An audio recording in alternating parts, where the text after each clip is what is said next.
Time's up. No challenge. Yeah, I think it hit his bat. No, I'm just kidding. We can say it now. That hit the bat of I Soler. think it got. What?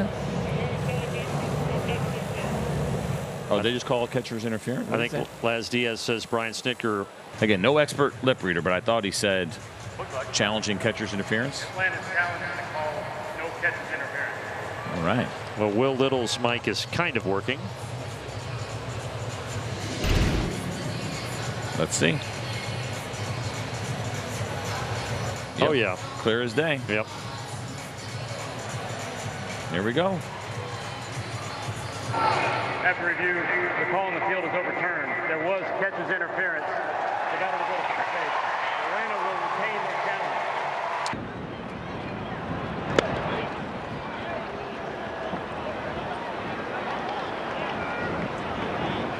What if Carpenter is saying that he hit Robinson's glove and he's lobbying for catcher interference? Watch it again. Watch the glove. He got the glove. He did. And he will be awarded first base, I'm pretty sure. Detroit is challenging that there is a possible catcher's interference. That pitch, you can potentially steal a low strike. Yeah, I think that's really the key, is the strike zone, but you can tell the extended arm, and because he doesn't know how long this is going to take. There was catcher's interference. Batter runner is awarded first base. Detroit retains their challenge. Things considered, pretty good next year.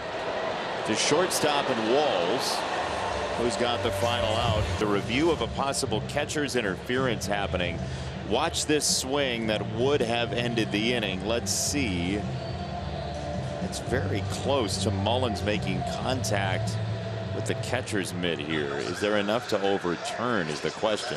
Well, this whole new era of trying to get pitches called for strikes, called pitch framing, catchers are up in the box and their target is farther out than normal. And so if this truly is catcher's interference, he's awarded first base.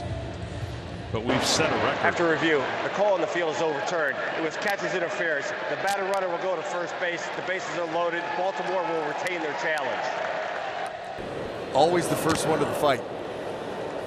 That pitch, did it hit him?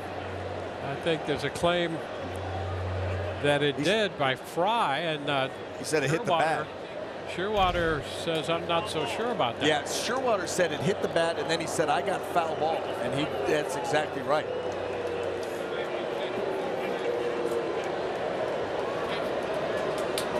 And you know, you've got catcher's interference possible. You got a foul ball possible. If that bat touched the glove, right, you're going to get the interference. Cleveland is challenging the foul ball call that it was catcher's interference. Yeah, I think that. Well, let's see. Check swing. Yes, that's easy. He got most of Rortvet's glove, so he'll be at first.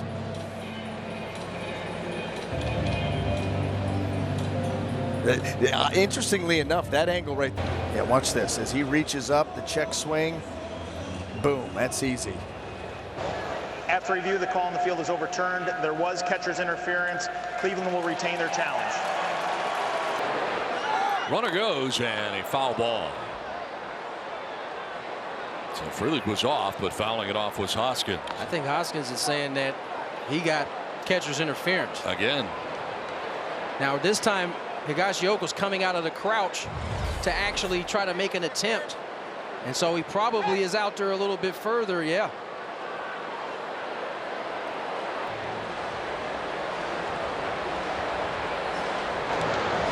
Milwaukee is using a challenge to check for catcher's interference on the previous swing.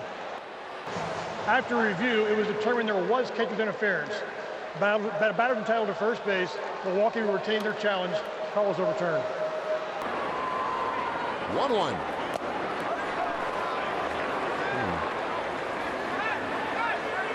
And what's the argument here? Now, it looked like it was fouled in and out of the glove, and I'm not sure what Martinez is asking. But now Carlos Mendoza is saying, hey, we want to review this. I don't know what they're reviewing. I think they're reviewing if it was tipped or not, but I'm confused because I don't think you can do this. Isn't the first game of the year you can't review? Is this catcher's interference? Yep. It is. Yep, that's why I didn't catch it.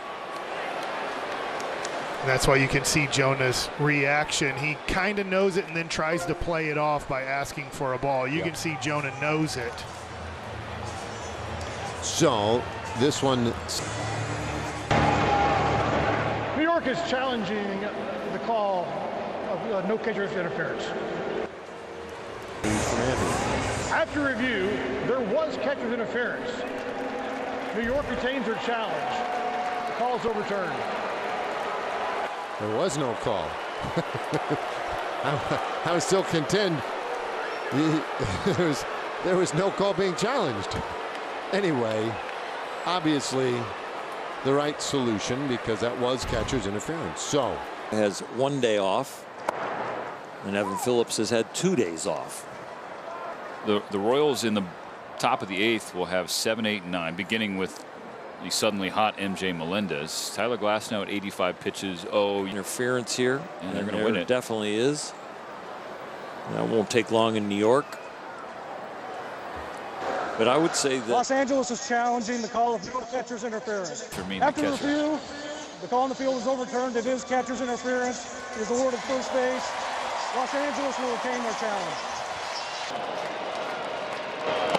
Oh, he wanted to pull the trigger. Was that tipped?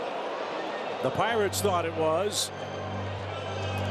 Was that a foul tip? Yeah, it's a foul tip, and that'll be a strikeout to end the game. It's not a reviewable play, and Herrera called out on a check swing, foul tip, strikeout. Well, we got to see what this actually was. I think the Cardinals are going to challenge and say catcher's interference. Well, let's take a look at it right here. The breaking ball misses.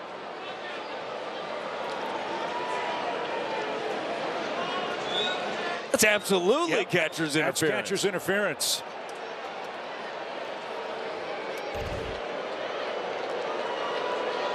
The Pirates are shaking hands, but the Cardinals are going to challenge, we assume, catcher's interference.